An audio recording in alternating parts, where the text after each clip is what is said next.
Food കഴിക്കുന്നതാണ്. പാവം ഇങ്ങനെ കിടന്നിട്ടേ കഴിക്കാൻ പറ്റുള്ളൂ. അപ്പോൾ ഞാൻ രാവിലെ തന്നെ കൊടുക്കുക ബിസ്ക്കറ്റും പാലുമാണ്. അപ്പോൾ ഇന്ന് ബിസ്ക്കറ്റ് മൂപ്പർക്ക് എന്താണെന്നറിയില്ല, ദിവസം കൊടുക്കണോണ്ടായിരിക്കും ഒരു മടുപ്പ് പോലെ. ഞാൻ അത് മാറ്റിപ്പോൾ ലിവറും ചോറും കൂടെ കുഴച്ചതാണ്. മൂപ്പർക്ക് വേണ്ടി വേവിച്ച് ഫ്രിഡ്ജിൽ വെക്കും.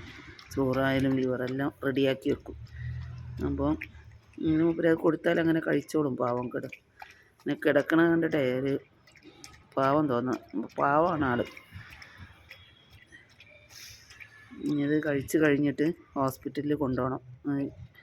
ഈ കൈയിൻ്റെ കവറ് മിനിയാന്ന് കൊണ്ടുവന്നപ്പോൾ കടിച്ച് വലിച്ചെടുത്തിട്ടുണ്ടായിരുന്നു. പിന്നെ ഞങ്ങൾ വീണ്ടും കിട്ടിയതാണ്, ഡ്രസ്സ് ചെയ്ത് കൊടുത്താണ്. പിന്നെ അതിൻ്റെ ഉള്ളിലൊരു മുറിവുണ്ട്, അത് ഉണങ്ങിയാലേ ഇനി എല്ല് ജോയിൻ്റ് ആവാനുള്ളത് ചെയ്യാൻ പറ്റുള്ളൂ എന്ന് പറഞ്ഞു. ചതഞ്ഞു പോയി കംപ്ലീറ്റ്, ഇവിടുന്ന് ഇവിടം വരെ ചതഞ്ഞു പോയി. അപ്പോൾ അതിനി ഒരു ക്ലിയർ ചെയ്യണം. ഇത് ഉണങ്ങി കഴിഞ്ഞിട്ട് അതിൻ്റെ പരിപാടിയെല്ലാം ചെയ്യണം. അപ്പോൾ അതിനൊന്ന് കൊണ്ടുപോകും ഹോസ്പിറ്റലിലോട്ട്. അപ്പോഴത്തേക്ക് ഞാൻ ഫുഡ് കൊടുക്കുന്നതാണ്. പിന്നെ ആക്സിഡൻറ്റ് പറ്റിയ കാറിൻ്റെ ആ ഉടമസ്ഥൻ തന്നെ വന്ന് കൊണ്ടുപോകണത്. അവരൊരു പാവമായതുകൊണ്ട് അവർ കണ്ടിട്ട് നിർത്തി. അങ്ങനെ ഇപ്പോൾ ചികിത്സ തുടർന്നുകൊണ്ടിരിക്കുകയാണ്. 2 ആഴ്ച കഴിഞ്ഞ്.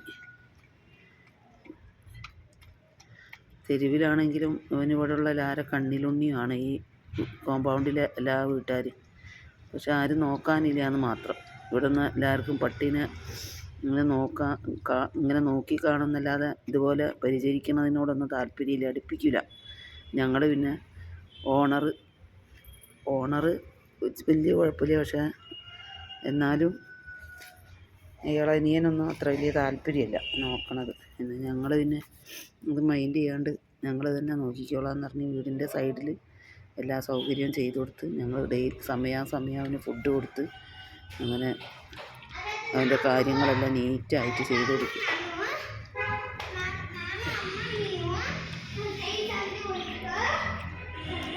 അങ്ങനെ കഴിച്ചുകൊണ്ടിരിക്കുകയാണ് ആൾ. എഴുന്നേറ്റ് ഓടാനും ആ ഒരു ഓർമ്മയാണ്. ആദ്യം വന്ന് കുറച്ച് കഴിച്ചിട്ട് മൂപ്പരൊരു പോക്കുണ്ട്. അത് കഴിഞ്ഞ് തിരിച്ച് വന്ന് വീണ്ടും ആ ഫുള്ളും കഴിച്ചിട്ട് പോകും. അങ്ങനെ ആ സ്വഭാവം. അപ്പോൾ എഴുന്നേക്കാൻ കഴിയണില്ലല്ലോ. എന്തായാലും കഴിക്കട്ടെ. കഴിച്ച് ഇനിയിപ്പോൾ ബെഡെല്ലാം കുടഞ്ഞ് വിരിച്ചിട്ട് കൊടുത്തതാണ്, നീറ്റാക്കി ഡൈപ്പറെല്ലാം വിരിച്ചിട്ട് കൊടുത്ത്. ഇപ്പോൾ ഇനി കൊണ്ടുപോകും. ഇത് ബെഡോട് കൂടി എടുത്തിട്ടാണ് കൊണ്ടുപോകൽ, കാറിൽ വെക്കുക. അതെല്ലാം നീറ്റാക്കി ഇട്ട് കൊടുത്ത് ഫുഡ് കൊടുത്ത് കഴിഞ്ഞാൽ പിന്നെ എൻ്റെ പരിപാടി കഴിഞ്ഞ്. ഇനി അവർ വന്ന് എടുത്ത് കൊണ്ടുപോയിക്കോളും. വന്നു കഴിഞ്ഞ് പിന്നെ ഡോക്ടറെ കാണിച്ച് തിരിച്ച് വന്ന് അതേപോലെ ഇവിടെ കൊണ്ടുവന്ന് വെക്കും ആളെ. പിന്നെ രാത്രി വരെ ഉറങ്ങാനെല്ലാം ഇപ്പോൾ ലേറ്റ് ആയിട്ടുണ്ട്. ഇവനങ്ങനെ വന്ന് നോക്കുക, കടിക്കണുണ്ടോ, എവിടെയെങ്കിലും അത് പറിച്ചെടുക്കാൻ ശ്രമിക്കണുണ്ടോ എന്നല്ല.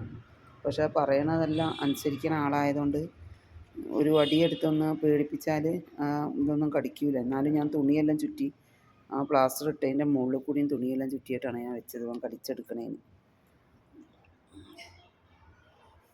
മതിയായി കഴിഞ്ഞാൽ പിന്നെ മൂക്കൊണ്ടൊരു തട്ടലാണ്.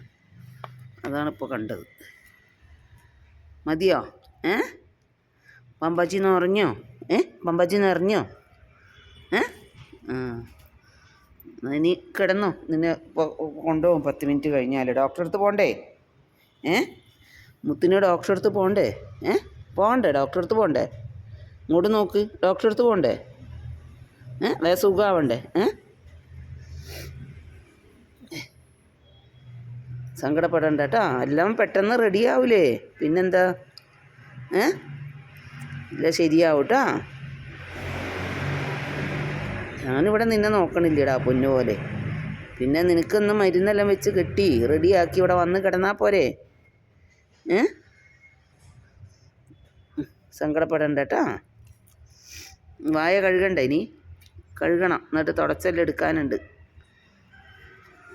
കിടന്നു വന്നാൽ ഒരു പോകുമ്പോൾ എടുക്കട്ടാ.